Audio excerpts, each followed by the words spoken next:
সন্তানী জান্নাতের রোমে রোমে লেখা নবীর নাম বলে না, জান্নাতের রোমে রোমে লেখা নবীর নাম।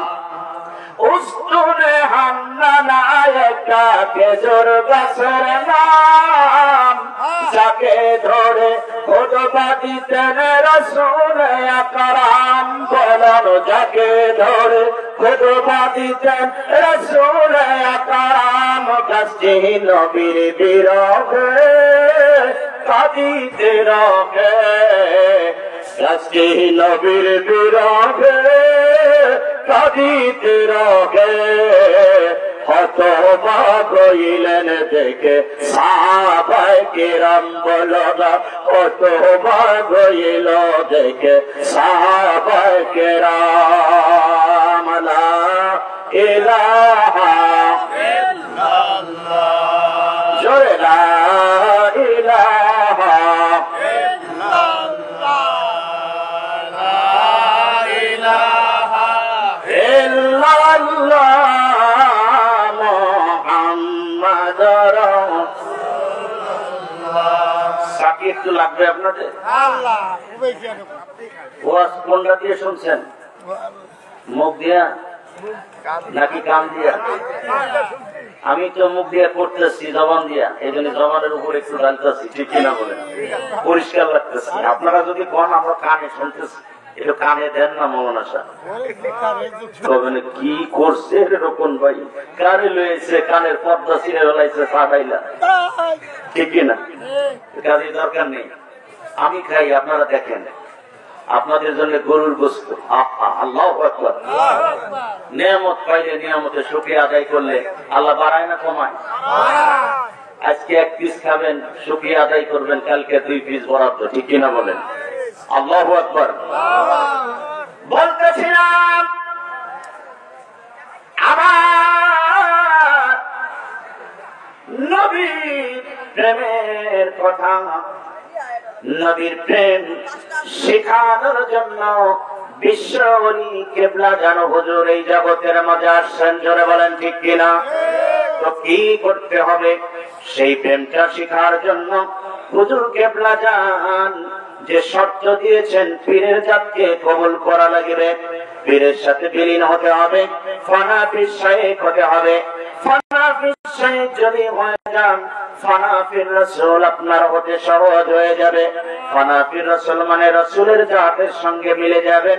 রাসূলের জাতের সঙ্গে যখন মিলে যাবেন, তখন ফানা ফিল্লাহ হয়ে যাবেন।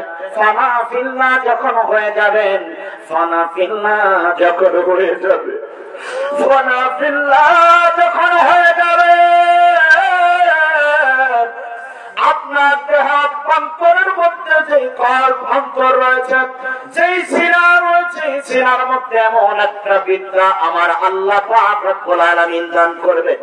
ওই বিদ্যার মাধ্যমে আল্লাহর সৃষ্ট জগতের সমুদয় কোথায় কি হচ্ছে, পল্লবে পল্লবে পত্র পল্লবে, গাছের পত্র পল্লবে, কোন পাতায় কেমনে জিকির করে, কোন পাখি কেমনে জিকির করে, কোন প্রাণী কেমনে আল্লাহর জিকির করে, সমস্ত জিকিরের আওয়াজ আল্লাহর সমস্ত সৃষ্টি আল্লাহর জিকির করে কি করে না?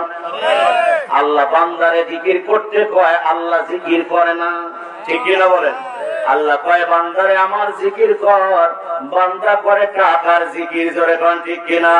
বান্দা করে গরু বছর হাল হারুটি ব্যবসা বাণিজ্যের জিকির। আমার আল্লাহ বলেন মাল্লাহুল মাওলা ফালাহুল কুল, বান্দারে আমার যদি হইতি আমি আল্লাহ তোর হয়ে যাইতাম, আর আমি আল্লাহ যখন তোর হয়ে যাইতাম রে, তাম দুনিয়াকে আমি আল্লাহ তোর গোলামি করার জন্য তোর কদমের নিচে নেছাড় করে দিতাম।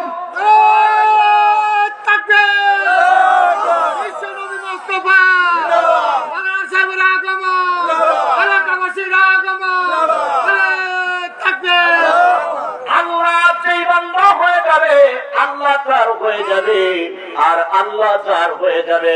আল্লাহর সৃষ্টি জগতের সবকিছু, পশু পাখি কীট পতঙ্গ গ্রহ নক্ষত্র সমস্ত কিছু, ফেরেশতা জিন ইনসান সবাই ওই ব্যক্তির গোলামি করার জন্য তার কদমে নেছার হয়ে যাবে। বিশ্বরী পরিপুরি কেবলাদান হুজুর সমুদয় সম্পদ বিক্রি করে পীরের কদমে ওই জ্ঞান হাসিলের জন্য, ওই সিনাই বিদ্যা হাসিলের জন্য দিয়ে দিয়েছেন। জোরে কোন ঠিক কিনা? জীবনের পরোয়া করেন নাই, পেট ভরে কোনদিন হার করেন নাই, নিশিতে আরামের বিছানায় কোনদিন পিঠ লাগান নাই, আরামের বিছানায় শুয়ে শুয়ে কোনদিন আল্লাহর নৈকট্য দিদার লাভ করা যায় না। জোরে বলেন ঠিক কিনা? আপনারা খালি শুনছেন যে ইব্রাহিম বাদশাহী ছেড়ে দিচ্ছে, শুনছেন না? সেই ইব্রাহিম কোন ইব্রাহিম? আমার হুজুর কেবলাদান সেটা বলছেন কি বলেননি?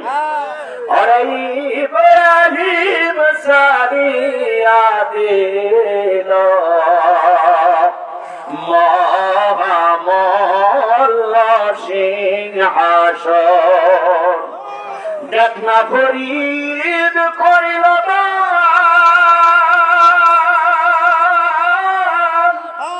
অমূল্য চক্ষু, দেখ না ফরিদ করিল অমূল্য চক্ষু, ইব্রাহিম সারিয়া দিল মহামল্ল সিংহাসন। ইব্রাহিম মহামূল্য সিংহাসন ছেড়ে দিল, আর ওই দিকে ফরিদ অমূল্য চক্ষু রতন দান করে দিল। বলবো নাকি? শুনলেন তো? ধৈর্য আছে? তারা শুনবেন, একটু হাত তুলে দেখা। আল্লাহ এদের ধৈর্য ধারণ করে বসার তৌফিক দেন। জোরে বলুন আমিন। হযরত ইব্রাহিম আদহাম রাহমাতুল্লাহ আলাইহি তিনি ছিলেন বলক রাজ্যের বাদশা। বলক রাজ্যের বাদশা তিনি ছিলেন। এই বলকের বাদশা ইব্রাহিম আদহাম রাহমাতুল্লাহ আলাইহি তিনি মহান রব্বুল আলামিনের সান্নিধ্য পেতে চান, কিন্তু তিনি পেতে চান ঠিক আছে, পাওয়ার যে মাধ্যম সূত্র আছে সেই সূত্রতে না এসে তিনি আল্লাহকে পাইতে চান। বলুন তো পাবেন নাকি? পাবেন? পাবেন না, সূত্র মতো না হইলে। ঠিক কিনা বলেন? বীজগণিতের সূত্র আছে না?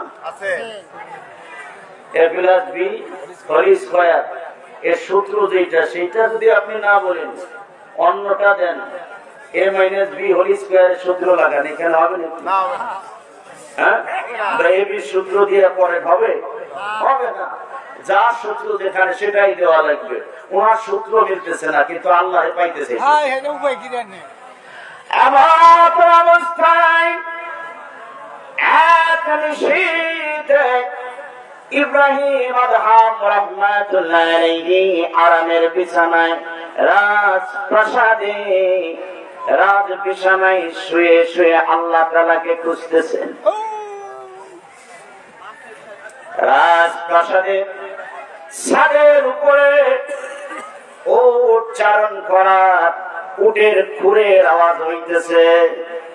মনে হচ্ছে কেউ উটকে ছাদের উপরে ঘাস খাওয়াইতেছে। ছাদে মনে হয় খুব ঘাস হয়েছে। এখন কিন্তু হয় ঘাস, হয় না?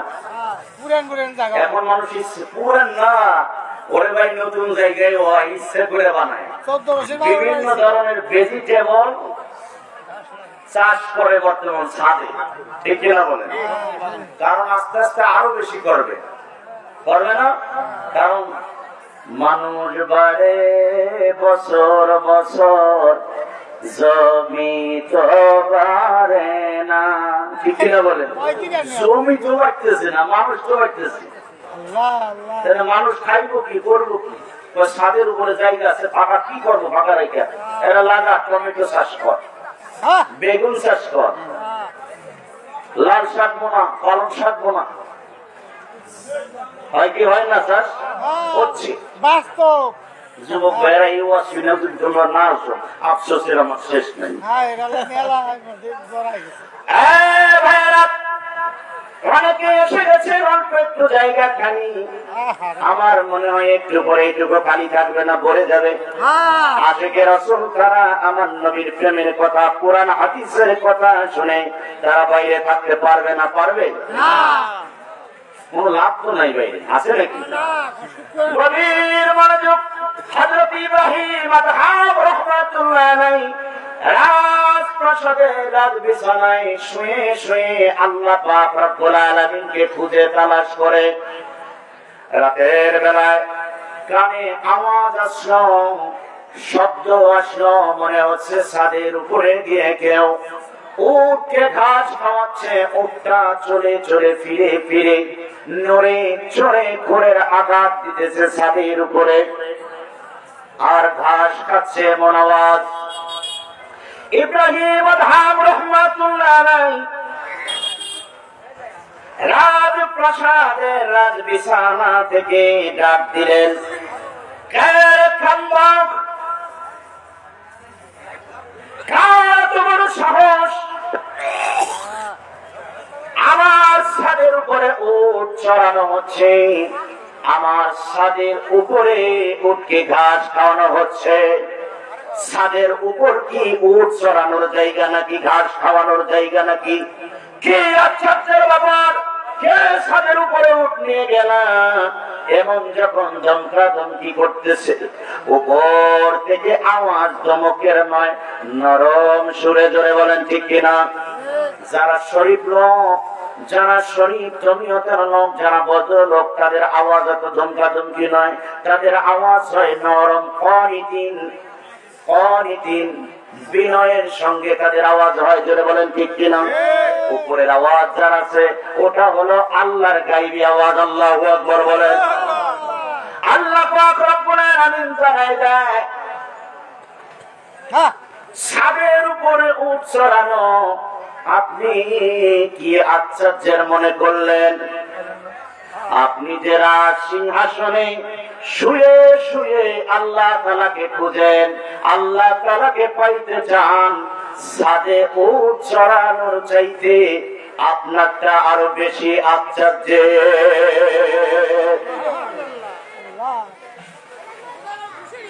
খোদা প্রিয় পীর নবে খাজা বাবা ধরা ওরে সর্বরাতে সূরজেতে সারতাওয়া জোড়ে খেলা সর্বরাতে সূরজেতে যার তাওয়া জোড়ে খেলা দেখনা ফরিদ করিল গান অমূল্য চক্ষুর ইব্রাহিম সারিয়া দিল মহামল্ল সিংহাসন। ইব্রাহিম আদহাম তিনি মহামূল্য সিংহাসন ছেড়ে দিলেন। ডাক আসলো, এই মহামূল্যবান সিংহাসনে বসে বসে আল্লাহর সন্তুষ্টি অর্জন করা যাবে না, আল্লাহকে পাওয়া যাবে না, আল্লাহর রেজামন্দি হাসিল করা যাবে না। আল্লাহকে যদি পাইতে চাও তাহলে ধুলায় মলিন হয়ে যাও, ধুলায় পরে বই করো। আল্লাহকে যদি পাইতে চাও রাজ সিংহাসন ছেড়ে দাও, নিঃশেষ ভাগে আরামের বিছানা ছেড়ে দিয়ে মহান রব্বুল আলামিনের আরাধনায় লিপ্ত হয়ে যাও। যেই সময় আমার হুজুর কেবলা জান উঠিয়া যাকে রামদের ডাকতেন যাকে রানো খুলে দেখো দুই নয়ন উঠো উঠো যাকে কেরানো কোলে দেখো দুই নয়ন রহমতের সময় বয়ে যায়। ঠিক কিনা বলে ঘুমে কেনে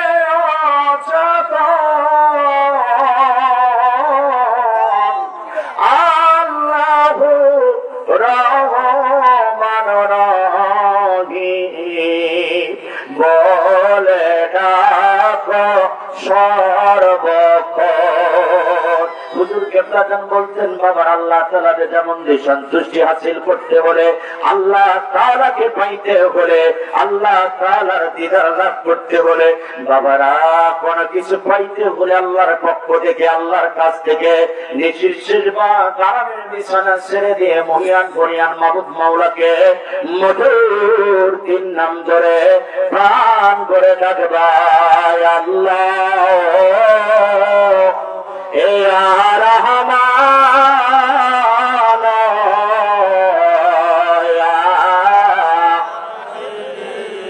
হাদিসে কুদসির মধ্যে এসেছে, বুখারী শরীফের 796 পৃষ্ঠার মধ্যে দ্বিতীয় খণ্ডের, আবু দাউদ শরীফের 762 নম্বর পৃষ্ঠার মধ্যে আমার নবীর হাদিস কানা রয়েছে। নবী পাক সাল্লাল্লাহু আলাইহি সাল্লাম বলেন, আল্লাহ বলেন ইন্নাল্লাহা রাব্বুনা আযজা ওয়া জাল্লা ইয়ানজিলু ফি কুল্লি লাইলাতিস সামাঈদ দুনিয়া হিনা ইয়াবকা সুলুসুল লাইলিল আখির। আল্লাহু আকবার বলেন।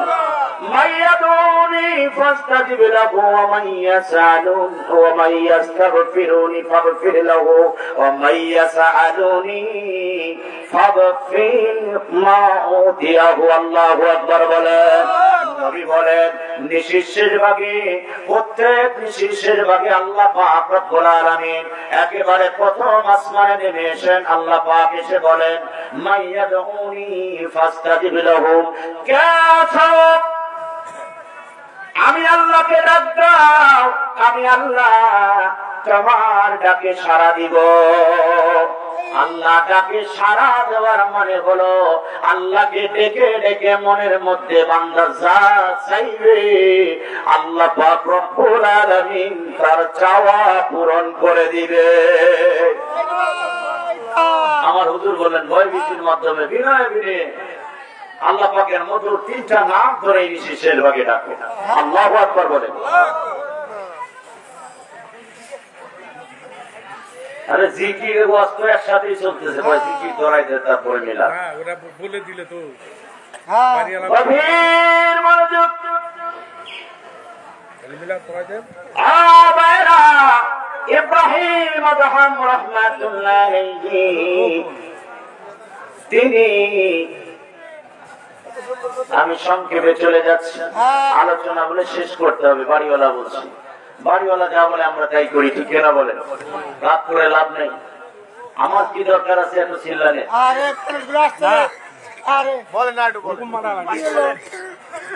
শ্রোতারাকে আর একটু বলেন, একটু দুরূদ শরীফ পড়েন। আল্লাহুম্মা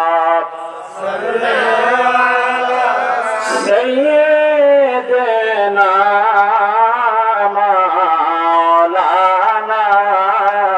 محمد وعلى آل سيدنا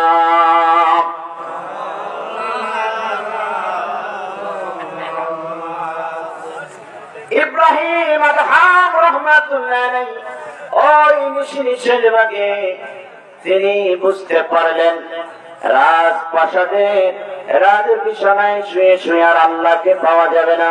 তিনি সিংহাসন ছেড়ে দিয়ে পাগল বেশে বেরিয়ে গেলেন। তিনি আর রাজ সিংহাসন থেকে কোনো উপকার তিনি নেন না, কোন লভ্যাংশ তিনি নেন না, কোন অর্থ করি তিনি আর নেন না। তিনি চলে গেলেন দজলা নদীর পারে। কোথায় চলে গেলেন? জবান খুলে গেলেন কোথায়? দজলা নদীর পাড়ে চলে গেলেন, সেখানে দেয়া সিলাই করেন, সিলাই করার মাধ্যমে এটাও পাঠ দিতে হয়, ওইগুলো দিয়ে তিনি তিনার খাবারটা গ্রহণ করেন, আর বাকি সময়টা তিনি আল্লাহর ইয়াদে মশগুল করে দেন, আল্লাহকে ডাকেন, আল্লাহকে পাওয়ার জন্য। আল্লাহু আকবার বলেন। আল্লাহর এতই ভালো লাগলো, যখন মহামূল্য সিংহাসন ইব্রাহিম ছেড়ে দিল গো, তখন আল্লাহ পাকের এত ভালো লাগলো, আল্লাহ পাক রব্বুল আলামিন হযরত ইব্রাহিম আদহাম আলাইহিস সালামের অন্তরের মধ্যে এমন এমন জ্ঞান দান করলেন, এমন সিনাই বিদ্যা দান করলেন, যেই বিদ্যা, যেই শক্তির কারণে তিনি এমন ক্ষমতা লাভ করলেন, যে শক্তি তিনি পাইলেন, এই শক্তি পাওয়ার পর তেনার ওই দরবারের প্রজারা খুঁজে, হুজুর কোথায় গেল, আমাদের রাজা কোথায়, রাজারে তো পাওয়া যাচ্ছে না, খুঁজতে খুঁজতে একদিন এসে পাইল দজলা নদীর কাছে বসে টুপি সেলাই করতেছে। কোথায়?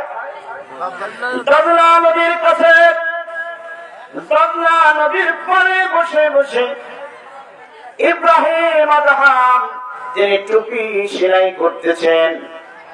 এমন সময় এসে প্রজারা বলে, হুজুর কি পাগল আপনি হইলেন, কোন পাগলে আপনাকে পাইল, কোন ধরনের পাগলামি এটা? মানুষ সিংহাসন পাওয়ার জন্য পাগল। আল্লাহু আকবার, আরো জোরে, আরো জোরে বলুন আল্লাহু আকবার। হুজুর মানুষ সিংহাসন পাওয়ার জন্য পাগল, আর আপনি সিংহাসন ছেড়ে দিয়ে পাগল হয়ে গেছেন। এটা কোন ধরনের পাগলামি আপনাকে নিতে আসছি? চলেন। ইব্রাহিম আদহাম বলে, প্রজারা তোমরা ফিরে যাও, আমি যে সিংহাসনের সন্ধান পেয়েছি, এই সিংহাসন যদি তোমরা কল্পের রাজ